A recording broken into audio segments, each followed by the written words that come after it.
RTV app వార్తల్ని క్షణాల్లో చదివే అవకాశం ఉంటుంది. ఒక న్యూస్ పేపర్, ఒక టెలివిజన్ ఛానల్ మీ చేతుల్లో ఎప్పుడూ ఉంటాయి.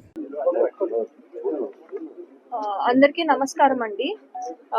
ఈ నెల 22వ తేదీన ఉదయం సుమారు 8 గంటల ప్రాంతంలో బండాత్మకూరు మండలంలో జీసీ పాలెం నుండి నారాయణపురం గ్రామాల మధ్యన బొగ్గు కాలం వద్ద నంద్యాల సుధాకర్ రెడ్డి ఈ కేసులో ఉన్న ముద్దాయిలు 4 ముద్దాయిలను మేము పెద్దదేవులాపురం గ్రామం వద్ద పట్టుకోవడం జరిగింది.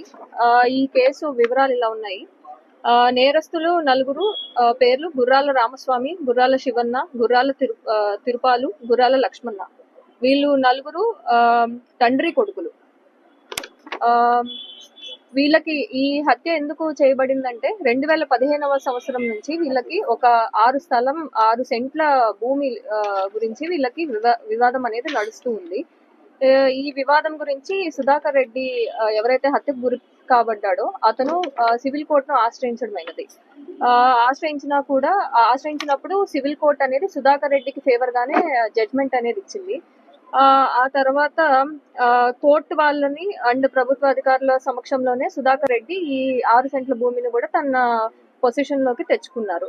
సో ఇది దృష్టిలో పెట్టుకొని అండ్ కోర్టుని ఆశ్రయించినా కూడా లేకపోతే తర్వాత అధికారులను ఎవరిని ఆశ్రయించినా కూడా సుధాకర్ రెడ్డికి ఫేవర్ గానే వస్తుంది, భూమి అనేది సుధాకర్ రెడ్డికే వెళ్ళిపోయిందని వీళ్ళకి ఎప్పటి నుంచో ఈ గురించి కొంచెం గ్రడ్జెస్ ఉన్నాయి. సో ఆ విషయం అయ్యి ఈ 22వ తేదీన వీళ్ళు అతను పొద్దున్నే పొలంకి వెళ్ళి మళ్ళీ తిరిగి వస్తుంటే అతని భార్య తిరిగి వస్తున్నప్పుడు వీళ్ళ పొలం దగ్గర కాలువ దగ్గర కాపు కాసి వీళ్ళు ఇతని మీద మర్డర్ అనేది చేయడం జరిగింది. సో ఈ రోజు ఈ 4 పట్టుకోవడం జరిగింది. వితిన్ 48 hours మేము ఈ కేసుని ట్రేస్ చేసాము.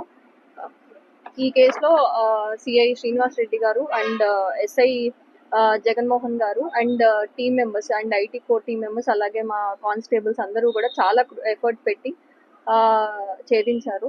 సో ఇందుకు వీళ్ళని అభినందిస్తాను. మరిన్ని వీడియోస్ కోసం ఛానల్ ని సబ్స్క్రైబ్ చేయండి. లేటెస్ట్ అప్డేట్స్ కోసం వాట్సాప్ ఛానల్ ని ఫాలో అవ్వండి. ఆ లింక్ డిస్క్రిప్షన్ లో ఉంది.